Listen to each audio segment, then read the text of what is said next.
This program is designed to provide general information with regards to the subject matters covered. This information is given with the understanding that neither the hosts, guests, sponsors, or station are engaged in rendering any specific and personal, medical, financial, legal, counseling, professional service, or any advice. You should seek the services of competent professionals before applying or trying any suggested ideas.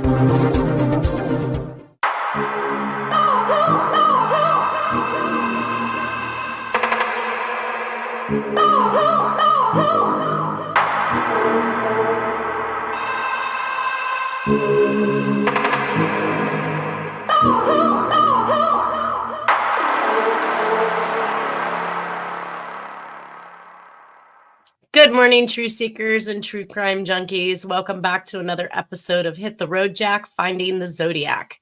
I'd like to welcome to the show today, Harriet Suchet. Good morning. Yo, can you hear me okay? I can hear you okay. How are you doing? Oh, I'm doing okay. I'm going to put you back on loudspeaker. That's probably going to work better today. Okay. I'm doing fine. Good. We were finally at the Exorcist Letter, which I was extremely excited. I thought we were going to get there last week, but unfortunately, we ran a little bit over. So I know that when we left off, we were reading Dennis Kaufman's book, in which case he was discussing the fact that his mother was set up on a date with Jack Terrence with her sister Martha and her new brother-in-law Ronald. I don't know if this was the blind date, the date that they were introduced. Again, I hadn't really had any information that supported or showed that Jack was in Nora's life, and at least not as early as 1971, even though we know he made that transfer to the South Lake Tahoe area. Dennis's recollection was 1971. But now in 73, 74, we're starting to actually see pictures with Jack and Dawn in the mix of what's going on with Nora and Dennis Kaufman. And of course, one of the biggest memories that Dennis had was of him, of Jack and Nora seeing the Exorcist movie, and then this subsequent letter coming out in January 30th of 1974. I don't know how much information you have or what you were aware of as far as Dennis was concerned with meeting Nora, but you were under the impression that was 1971 as well, correct? Yeah, that was, I think, before Exorcist Letter, but because Dennis says he will never forget that night that Jack comes home with a busted up shoulder, and, then Jack is saying, well, I have to be here, blah, blah, blah. So Dennis said he never forgot that part. So we got two things going on here. And as far as the I don't know. I don't think I've hit the accident yet with the busted shoulder. So I know we talked to. Well, that's what I'm saying, that The Exorcist came out after that alleged accident, which we know he had something happen to him. So that's because I just, what I'm getting at is the movie. I went to see The Exorcist and I was a teenager. Any kid that even heard or saw it, even the previews, it left an effect on your mind and your memory. So anyways, that's what I'm getting at, because that was pretty horrific. Let's cover this. We do know that they do admit in the FBI FOIA archives that this is one of the known letters from the Zodiac Killer. It had a postmark date of 1/29/1974. It was received January 30th of 1974. The FBI or the SFPD lab was able to pull and process for DNA. They did find cells. Does not indicate how many or where the cells were lifted from. But we also see a new addition to self-gummed stamps at this point with this letter. So licking of the stamps, which we know that Jack had his little spittoon that he had everybody spit in, so that when he would seal an envelope or wet a stamp, he would just stick his fingers. This makes me almost want to gag. Stick his fingers in this pot of spit and seal his envelopes or his stamps. rather Must have been disgusting. drunk when he did that. I don't know about being drunk by any means, but to have people, No. I can't even. Okay, I can't. Let's just go past it. I can't Yeah. do that. Ah, Yes. so the letter says, I saw and think The Exorcist, in quotes, was the best satirical comedy that I have ever seen. Now, of course, based on what you just said, Harriet, I mean, this was a scary movie for back in the day. I mean, I remember it having an impression on me, but a satirical comedy, I thought, we've seen them make satirical comedies from it since then, but I don't think that anybody else in their right mind would have seen that as a comedy. Yeah. He says, so the letter goes on to say, signed, yours truly. He plunged himself into the billowy wave, and an echo arose from the suicide's grave. Tit willow, tit willow, tit willow. P.S. If I do not see this note in your paper, I will do something nasty, which you know I'm capable of doing. And then we have these funky little doodles or drawings that we have at the bottom of this. And he says, me, 37, and SFPD, 0. So he's now giving the tally saying SFPD has nobody, and he has 37 victims. I'm taking it from this particular communication. Let's see here. So it's so some of the things that make it consistent with other letters that we've seen so far is the media and movie reference, which is something we saw in the Patricia Houts letter in regards to Sherry Jo Bates. We see that it's a suicide note, much like the Lipstick Killer, Black Dahlia with the Sorry Mary letter and more. And of course, the Sorry Mary letter was attempting to make it look like he had walked off into his own billowy grave, if you will, by walking off into the ocean to commit suicide. So plunged himself into a billowy wave from this particular communication is a cross-reference to the pretend suicide note, Dear Mary. And the Dear Draft Board letter that talks about the waves of rabbits. So we're seeing waves as another one of those commonalities through the actual communications. Now, plunged was also used in the Sherry Jo Bates murder letter to describe how he used his knife when he plunged it into her chest. And the characters that we're seeing, or this doodle drawing that we're seeing at the bottom, is very similar to characters that were found on a soy barrel bottle that was taken from victim Kim Allen. And we know that Kim Allen was most recently one of the victims that we've spoken about in the last couple weeks. So it is kind of keeping in connection with the crimes that we're talking about and the letters. Now, go ahead. What I'm getting at is the way this is all being done. You're even finding it. It's a version of code recapping to try to get the message out. This is from Jack, and he's got something to say.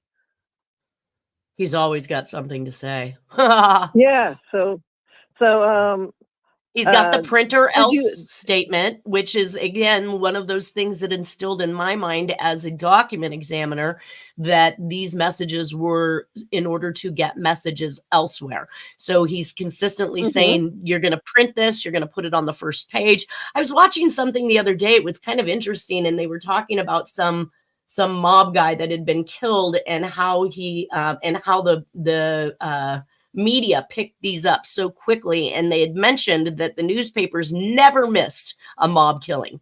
Like, that was great for their paper. You know, if somebody had been killed in the mob, then that was making front page somewhere. It was a very interesting concept, but something we see that's actually happening here with the Zodiac case.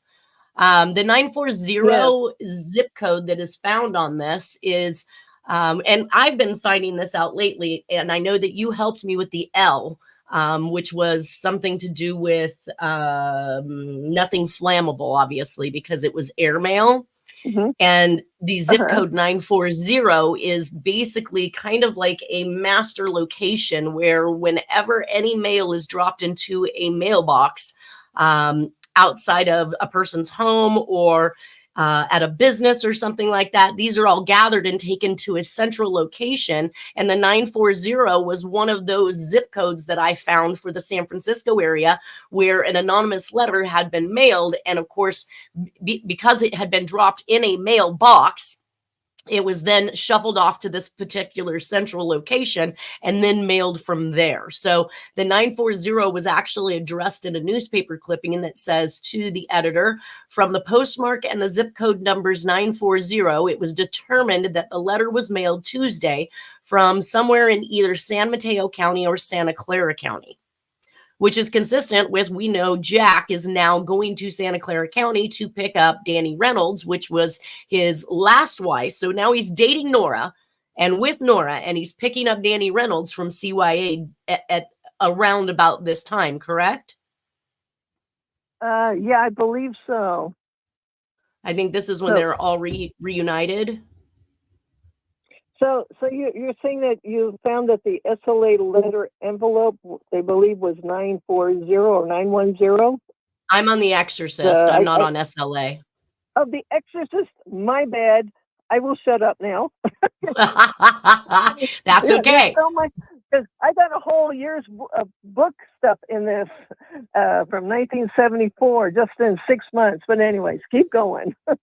All right, so we can see on this particular envelope that there is a couple of extracurricular stamps that are on here that are not actual postage stamps, but likely some of the little messages that they like to put on these new pre-gummed stamp booklets. And we can see over here, there's wording, and then there's the 8-cent Eisenhower stamp. And of course, that kind of brings me into the whole, you've already been talking about these things being plied with something on the other side, right? So these stamps had something on it, some remedy on it, or some peyote on it, or something, right? Yeah, he's screaming, especially under Eisenhower. It's what happened under Eisenhower. So I do have the Exorcist envelope decoded part 1 and part 2, because that was huge. If you all right, do you have that or don't? Yeah, do you want me to read that? Because that well, I'm not there yet. I will usually introduce when I'm ready for you to do that. So let me just continue on. So I did actually pull this up so you could see what was going on here. These are those extra little sticky parts that are found on the book of stamps. And it says, stamps in this book have been gummed with a matte finish adhesive, which permits the elimination of the separation tissues. I didn't understand what that meant. Permits the elimination of this. It was just to make it so if I understand correctly, when you were going to tear off the stamp, it was going to tear off perfectly, and you weren't going to be separating certain things. So you can, because this was all new, these self-adhesive things. So, or I'm trying to understand that part either, but it all fit into a code. Unbelievable. And well, and it says this book contains 25 8-cent stamps, 4 on this pane and 7 each on 3 additional panes. Selling price $2. $2 for 25 stamps. What a thing. All right, so it says, January 29th, 1974, Exorcist Letter is handwritten. Some of the things that are consistent with the rest of the Zodiac communications is we have the use of a poem, which we've seen this many times. We have hyphenation, which has been a huge thing for both Jack and the Zodiac Killer. Comedy is split. Suicides is spelled incorrectly. Well, comedy is spelled incorrectly. The demand to print, or he's going to do something nasty, claims 37 victims. I had not tallied the victims at this point because we have so many unsolved murders. I don't know that our numbers are going to collectively match, since we appear to have several different. So either. Right. So I was going to say, even if I go ahead. No, I was just saying I'm agreeing, but I found it all be code, just unbelievable. This one, the letter itself was easy for me to do. Gotcha.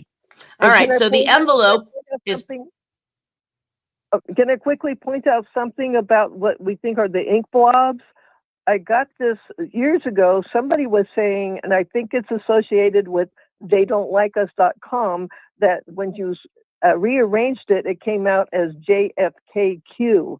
So I ignored that for years. But once I applied this, it came out as JFKQ, and it really fit and helped. It was like a code key. It helped complete the solve. Well, aside from the actual little images that he drew on there, we also see this Mhm. ink dot with a trail coming down it and another ink Uh-huh. dot.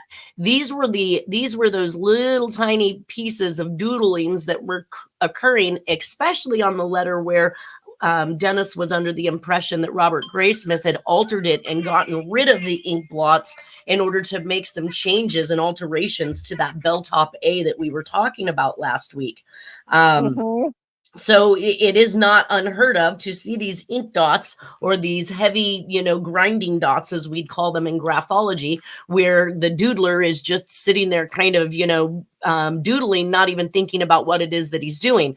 So to state that those ink blobs on the Annihilation Letter were anything more than a bad print is ridiculous, because we see them occurring all over these particular messages. All right, so let's see here. The envelope postmarked January 29th, 1974 went to the San Francisco Chronicle, read, "Please rush to editor." So again, movie media reference and comment on it, just like Patricia Hout's letters in regards to Sherry Jo Bates. We had this particular letter followed up by a murder on February 1st of 1974 with Brenda Merchant. She was found in a rural ditch in Marysville, California. So again, still staying within this nearby Sacramento area. She had been stabbed to death, semi-nude, and same area as Lane and Derryberry. So found in a rural ditch. Did you have any information on Brenda Merchant? I don't know how this No, I started on it. I started to try to find it, and all I was finding was the doodler. So they seem to move out of Robert Graysmith's list, and so I didn't get to those. I just said, well, I'm going to have to just move on to quickly what the doodler's list now is, which is the Black Zodiac. Dig deep on that one. But it's all connected. But no, I'm sorry. I'm like, I need to get to these list people. What do you mean the doodler, the Black Zodiac? What? They call okay. You have the long list of names that were known as Robert Graysmith's Zodiac list, which includes Kim Wendy Allen, just who you named, Merchant, and a whole list of other people. But over the years, the Graysmith list went bye-bye, and then they started saying that this is the doodler's list. But I saw quite a few years ago that they were considering still Zodiac cases, so he was known as the Black Zodiac. But good luck in finding that too. That was when I don't understand the Black Zodiac. What is the Black Zodiac supposed to mean? Because the doodler is a person of color, and but it was Robert Graysmith's Zodiac list people. And so they kind of changed things, but it's still coming up with the connection to the Zodiac I found, because it's Bill Hilliard. That's what long story is. It keeps naming Bill Hilliard as the person who was doing the Graysmith list of people. Anyways. Yeah, it's supposed to be confusing. I hadn't heard them. Okay. Years ago, and I ignored it. The Black Zodiac? No, Jack was white. But anyways. Right? All right. Well, total victims 37. And after 3 years of silence, we have Danny Reynolds goes to CYA from 1971 or 72 through 74. We have a newspaper article in regards to this particular letter, and it says that let's see, woman in the wounding of her male companion. Okay, so police believe that the Zodiac has an eye problem because he wore glasses even under his hood. There are also indications that he had some connection to the military. He wore a military type crew cut or short hair. His pants had pleats at a time when that cut was not fashionable. He committed several of his murders in the Vallejo area near Mare Island and one near the Presidio, and his messages showed some knowledge of cryptography. Tashi said he leans towards the in addition to the what? I lost you there for about 20 seconds. You didn't. Anyway. You didn't lose me. You just interrupted. Sorry. Okay. So with the Tashi said that he leans toward the theory that Zodiac may have been connected with the Navy at one time, in addition to the fact that he wore a Navy-type windbreaker jacket for the Stein killing, the detective notes. 3 codes were used in his messages, and some had nautical signs. One sign is used by weathermen and Navy people. In consultation with psychologists, Tashi has also come to the conclusion that Zodiac is a high school graduate with a giant ego locked in an inconspicuous identity. I feel he probably has a menial job and is very lonely, not around many loved ones. Although a handwriting expert once concluded Zodiac was impotent and afraid of women, the investigator says the facts only show that he apparently enjoyed killing defenseless people. There was no sexual activity, said, no molestation, no mutilation. The key to solving the case, Tashi said, lies in Zodiac's ego and his somewhat distinctive lettering style, not in his coded messages, one of which remains unbroken. Zodiac seemed obsessed with publicizing his exploits. At first, he communicated with smaller newspapers such as Vallejo Times-Herald. Then he sent letters to the 2 large daily newspapers in San Francisco, and later sent one letter to the Los Angeles Times, the largest West Coast daily, complaining that the San Francisco papers relegated his messages to the back pages. As a result, however, his lettering has been seen by people all over California. I hope he'll communicate with a friend or family member and slip, Tashi said. I hope something rings a bell in someone's head and they'll pass on a letter to police. I'm counting on a slip of mind where he feels after 9 or 10 years that he's safe, and he'll write a boastful letter to a friend.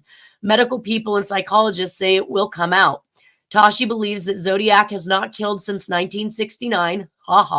Although the mystery man increased his total to 37 on January 30th, 1974, after nearly a 3-year silence.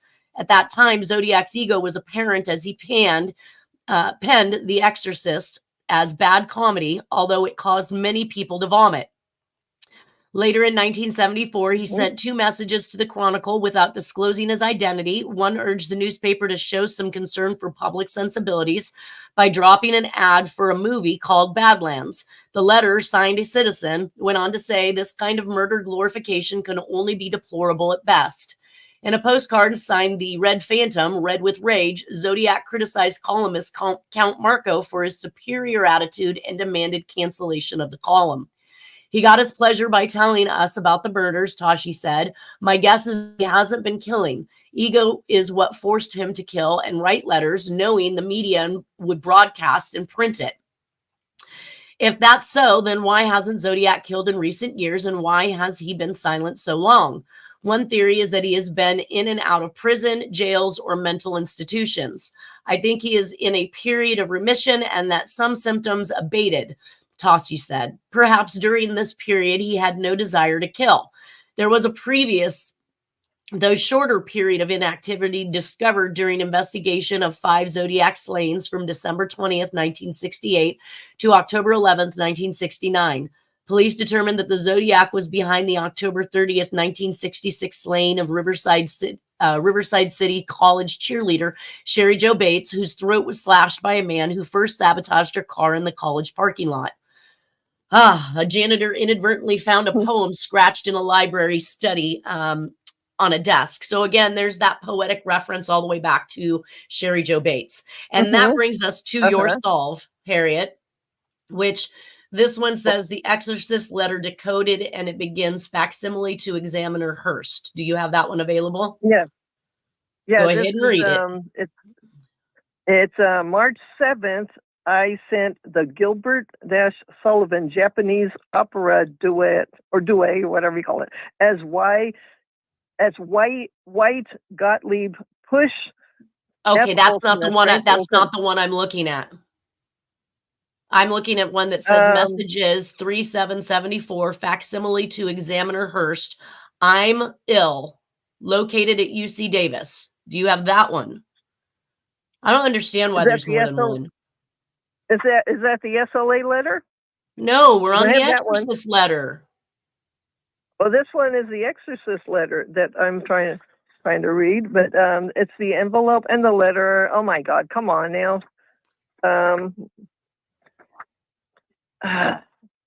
I have it. Come on. I just had it. Well, you go ahead and read it. I just had it, and I think I just dropped the page. All right. It says, are you there? Yes. Says, I'm ill, located at UC Davis. I need the little list, modus operandi, LSD, peyote, Alcoholics Anonymous vow, by clock, sequence, Frank Print, New York, and San Francisco files. I saw Sidney Gottlieb and George White plunge Olson out the window. Where is the remedy? Did Senator Prescott Bush, weary wifey, save RX on Ohio Washington 2-cent stamp? Aid. I can't read your writing here.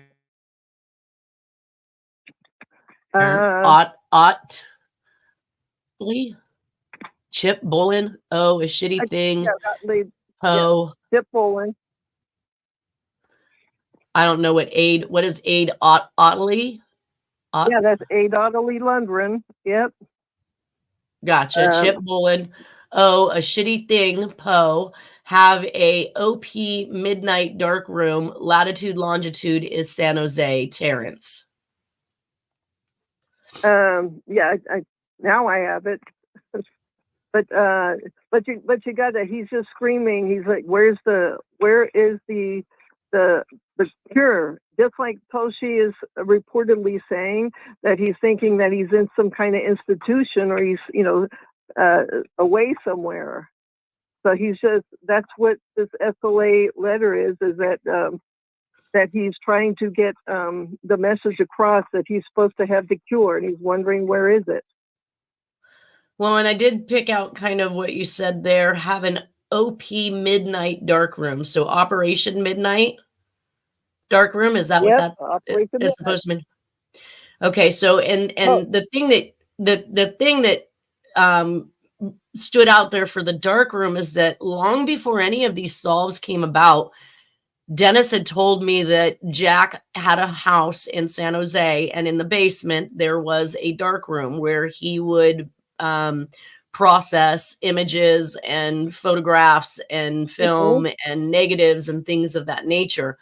So it is kind of interesting that at this point in time, 1974, we're still seeing that changeover. We know he's back and forth between the Santa Clara area, the San Jose area, and back and forth to the South Lake Tahoe area, but that you are actually coming out with messages that indicate that he has a dark room, and the latitude longitude for that is San Jose. So that does coincide with something that I was told specifically by Dennis. Yeah, this is what is amazing me. Now I'm not on the page, but yeah, he's calling this. So the previous ones, 2 months earlier, they were calling them telephone letters. So, but facsimile to Examiner Hearst, and he's trying to get help. He's saying, what a shitty thing to do, and then he's saying that he has, just like you said. At the latitude and longitude in San Jose, he's got this stuff that has to do with Frank Olson, and he's seen that Sidney Gottlieb and George White plunge Olson out the window. Well, that's been coming the messages for quite some time. Mm-hmm. Okay, so let's see.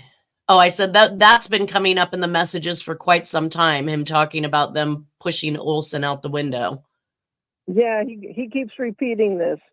So this is just another clue, another hint that this is coming from Jack, and he's trying to get messages across. But this time, I'm seeing a series of them going to the Hearst people. They're both seeing Nixon. Nixon's about to he's about to resign. Wow, deja vu of what's happening this year. But anyways. All right, so now I have the part 2 decoded message of March 7th, sent the Gilbert Sullivan Japanese opera duet. You have that? Yep, that's the one I was about to read. Come on now. Oh, God. This is why I call you, so that you can have this stuff like already tabbed out and ready to go, so that we're not searching That's what for it I at the have. time. That's what I have, but it's some. Oh God. I just had it, but it's in my book. So the part 2, The Exorcist, right? Okay, yes. Yeah, here it is. It's March 7th, sent the Gilbert Sullivan Japanese opera duet as why White Gottlieb pushed Frank Olson out the window. Frank, sorry for printing the SA 42 OSS contact surgeon Ishii, secret East Asia, San Francisco, New York Office of Strategic Services, Biology Documents Files, SEIO Files, 1782, secede Zodiac Code. He's saying that's the code he's using. It's, from Nixon, VP Trump, Nixon, Price Administration, Chicago. You mean Truman? You said Trump. You got Trump on the brain. VP Truman, Nixon. Did I say Truman? Oh my you God! Said Trump. Did I say Trump? You said oh my Trump. God, Truman! My apologies. Okay. Yeah. Anyways, Degnan Herons UTI under the influence LSD-100 OSS made sodium P, I think it's 14 milligrams truth serum coerce Herons, the H for Herons, to confess, say dismember, and then it's Hilliard murder, Suzanne IO, that's the documents of order, DE, that's Dwight Eisenhower, Saudi execute order, shitty CIA, Bin Laden G, yeah, they go way back, crash planes, 9/11/01, Twin Towers, WTC, World Trade Center, airline, United American flights 11-175, Poe, a shitty thing to do, please, asshole, answer, if New York, NY Post, editor's son, Prescott Bush, if an Asian Shiro did save 1902 Demosthenes date, Washington face picture, Bureau of Printing and Engraving, 20250. That's the zip code of Washington. Anyways, Carmine Red, Cincinnati, Ohio, by the Shemak vending machine. The matte adhesive contains set peyote remedy stamps. My Petit Philippe atomic clock, Mount Diablo, 3690 feet. ET, I believe that's for Eastern Time, 12 a.m., 999. That's the reverse it time. And it's signed Terrence. And he also, I put in the bottom, he's got the November 28, 1953 date. That's when Frank Olson was pushed out the window. Huh. Oh, wow. Yeah, I got all of that out of the envelope. Now, I noticed up at the top, you said Gilbert Sullivan. You said Gilbert Sullivan, Japanese opera duet. Is that the reference to the Mikado? Yes. Yep. He's saying he's trying to clarify that he sent that. So this is supposed to be a way, if they decode this, to know that this is the real deal. This is the real guy. And then he's trying to repeat what happened years earlier. And then he is looking for, not just for the cure for himself, they're trying to cure what's to happen in the future, because, he's not going to be flying the United Airlines. He's not going to be flying he's trying to stop what's going to happen in the future. So it's not just for him, but he's trying to cure himself at that point. But this is supposed to be the quick cure. So can you imagine all these people walking around that were MK Ultra'd, and probably didn't even know? Right. Well, because some people some people didn't opt in for this particular project. This was actually perpetrated on some people, like patients in mental hospitals and so forth. So, yeah. They were dropped, They were dropped the LSD stuff, and then they were programmed, and it probably only took a couple of minutes. 30 years later, they don't know why they're acting funny. Anyways, keep going. Well, on February 6th of 1974, we have another airtel from the FBI FOIA files to the director of the FBI from the Sacramento office, the subject being the Zodiac extortion of Sacramento. It says, for information of the Los Angeles office, commencing in August 1969, an individual who has written several letters to newspapers in Northern California, some of which contain cryptographic messages, and who signs himself Zodiac, has been subject in at least 6 unsolved murders in California. Because of some of the details contained in his letters pertaining to the murders, agencies which investigated the cases have come to the confirmed conclusion that the Zodiac is responsible. The murders for which the Zodiac has taken credit are as follows: 10/30/66, Riverside, California, 1 murder. December 20th, 1968, Vallejo, California, 2 murders. July 4th, 1969, Vallejo, California, 1 murder. September 27th, 1969, Lake Berryessa, Napa County, California, 1 murder. And October 11th, 1969, San Francisco, California, 1 murder. So we're seeing that there's the admission that the Sherry Jo Bates is indeed a victim of the Zodiac Killer, and that the Riverside PD will be submitting writings and latent prints to the FBI for examination. This goes on to talk about, let's see, I'm just going to short or brief it. Let's see here. As a result, the FBI laboratory has on file several samples of handprinting and writing prepared by the Zodiac, which samples were furnished by the above police agencies. I thought it was interesting, and I notated here that the FBI FOIA file shows that they have both letters and fingerprints on file for the suspect. And then, of course, I also questioned, so how come they claim they cannot do the comparison on Jack Terrence themselves if they're acting as, or if they're stating that they're in possession of all of this information?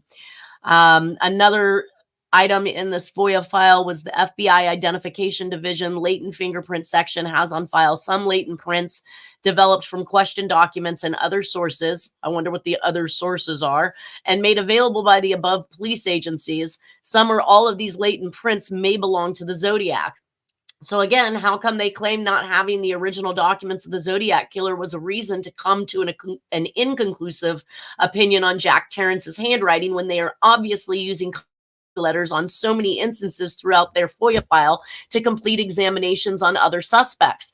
So it didn't really make a lot of sense that they told me that they needed the original documents in order to complete or make a solid identification or exclusion on Jack Terrence, when clearly they've not been operating this entire time off of the original documents as they're doing their exams.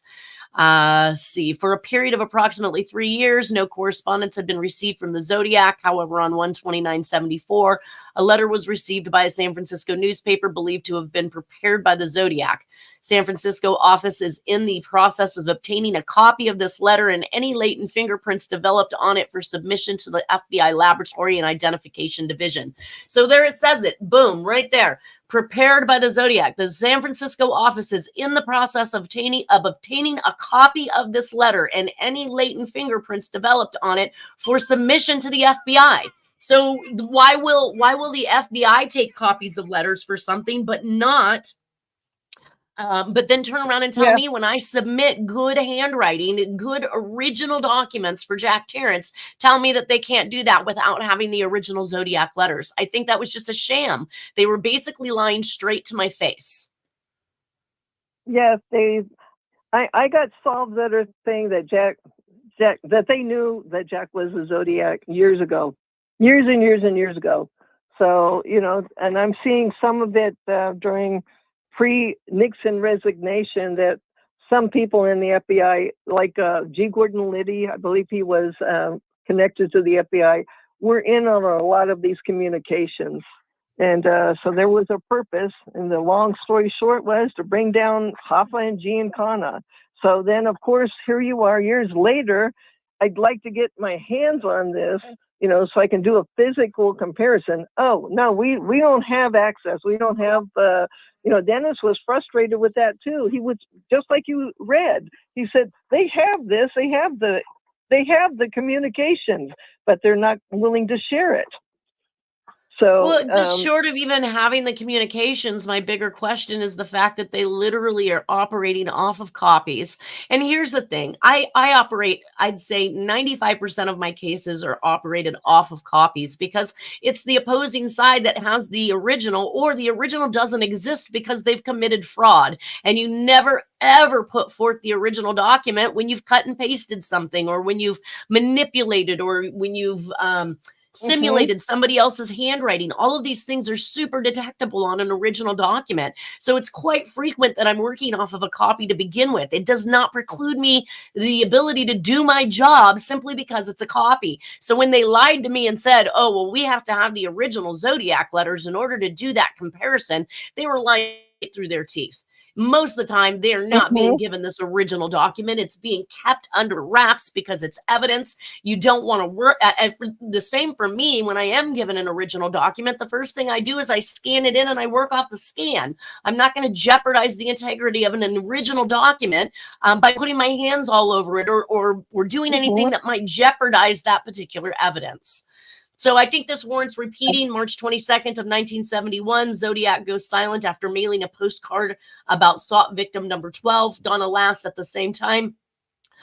Jack is appearing in court in Santa Clara County and placed on 1-year probation with no guns. Danny Reynolds goes to CYA for 3 years. Now we have the pop out, 3 years of silence. January 29th, 1974, Jack and Nora are living in Mount Auckham, Placerville, California, when Danny Reynolds is released from CYA. Jack picks Danny up in San Jose, California, and the Exorcist Letter was mailed from the San Mateo County or the Santa Clara County area on that very same day. So I think that Jack is busy with these other crimes during this 3-year period. We have the DB Cooper going on. We have the DC Freeway Phantom. Good morning, Nolan. I just saw you. Yeah, good morning. Sorry I'm late. Good morning, Nolan. That's okay. That's okay. You're catching up. We were just visiting the Exorcist Letter today, so we've been primarily kind of hung up on that, but more great solves from Harriet as well. So to continue with this particular FOIA file, a review of the Sacramento file in this matter discloses that no question writing or latent prints which may have been developed in the Riverside, California murder have been submitted to the FBI Laboratory or Identification Division. The leads. The FBI Identification Division latent fingerprint section is requested to advise how many latent prints believed to be of the Zodiac are available, and if there is any possibility of classifying these latent prints to the extent of permitting a search through the FBI fingerprint files in an effort to identify the Zodiac. Los Angeles, at Riverside, California, Will from the local authorities who investigated the murder believed committed by the Zodiac obtained copies of any handwriting or handprinting attributable to him and photographs of any latent prints which may have been developed in that case, and submit these to the FBI Laboratory and Identification Division for appropriate examination and comparison with previously submitted samples. Armed and dangerous. So the Riverside PD never submitted files or latent prints to the FBI for examination up to this point. And the Riverside PD indicates they will be sending this information to the FBI crime department. Whew. Yeah, and just and what amazes me is we've had all these years, even later, that the Zodiac can't be an FBI suspect. And we're hearing nothing about, it's just nothing. The FBI has all the files. We know. So Zodiac is an FBI case. Oh, absolutely. All the way up until 1991, which then they just, for whatever miraculous reason, shut it down and stop producing any more files on it, stop producing any more memorandums on it. From what I can tell, and I don't know if they claim to have submitted everything back.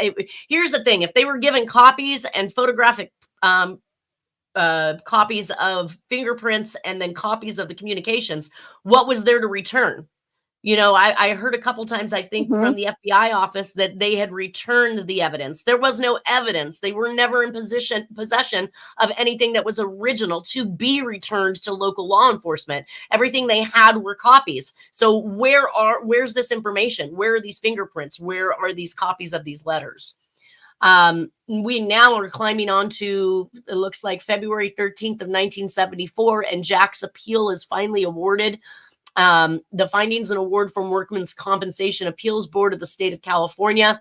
It shows here's the proof that the timeline with Dennis and Dewhurst is probably about a year and a half off. But if Jack just received the award in February 1974, he did not have any income for quite some time. So it was a question as to whether or not he could have bought and moved into the suggested property in Mount Auckham, as was suggested, unless he was making money in some other avenue, which could have been him screaming out loud for payment for these murders that he's committing and these jobs that he's doing.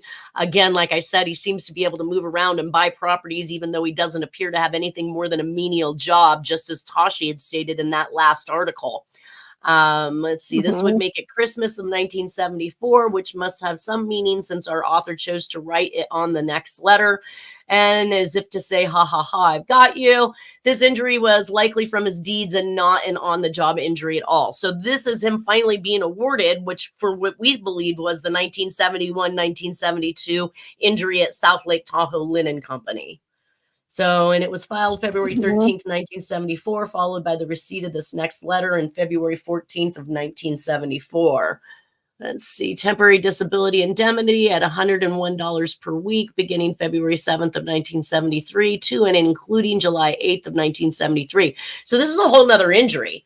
I mean, if he's being awarded workman's comp for 1973, we're looking at a completely different injury once again.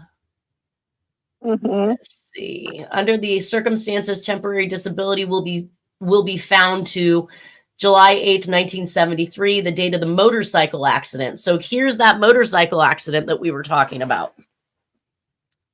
Yes, I think that's Jack. I mean, Dennis says that was the night of when Jack comes home, the night of D.B. Cooper.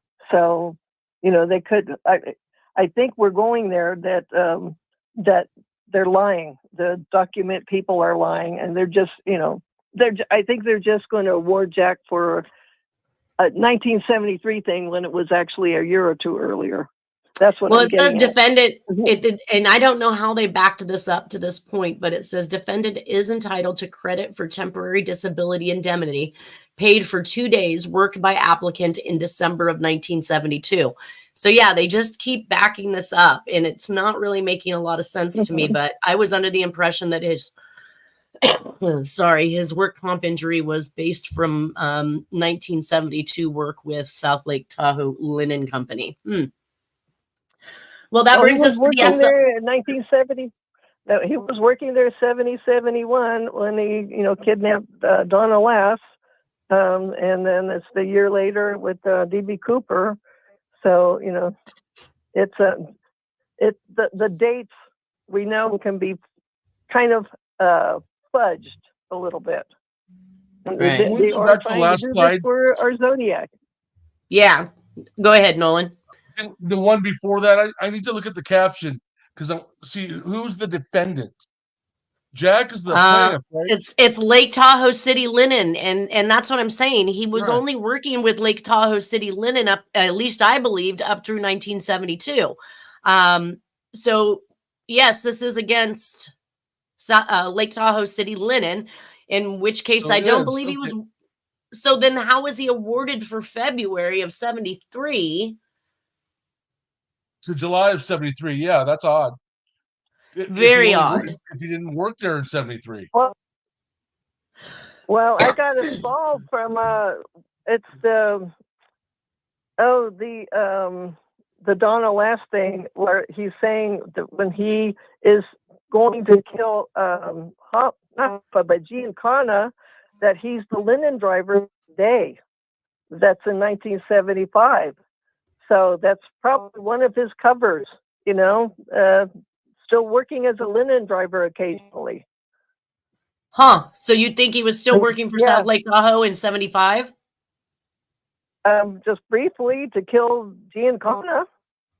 It's part of a cover. He's still in the intel community. I see. Well, and linen companies were definitely a mob thing being in South Lake Tahoe where the casinos are and being a linen company would even be more connected to the mob, I would say, than any other random linen company throughout the United States that wasn't so closely related to casinos. All right, well, that puts us on our last minute, and we did not make it to the SLA letter, so that will be what we start out with next week. That one gets extremely interesting because we have letters to Hearst, we have Patty Hearst that's being kidnapped, we have Martin Luther King that's being talked about. Like, this is going to be a very, very busy letter for us. But is there anything anybody would like to say last minute before we climb off? I'm going to say God bless America, and everybody vote whatever you need to do this year. We're not at voting time right now. I just asked for a sign off, like goodbye, you guys. What was that, Nolan? Fine, I'll be on time next week. All right, we'll see you guys then. Everybody take care and have a wonderful weekend. You too.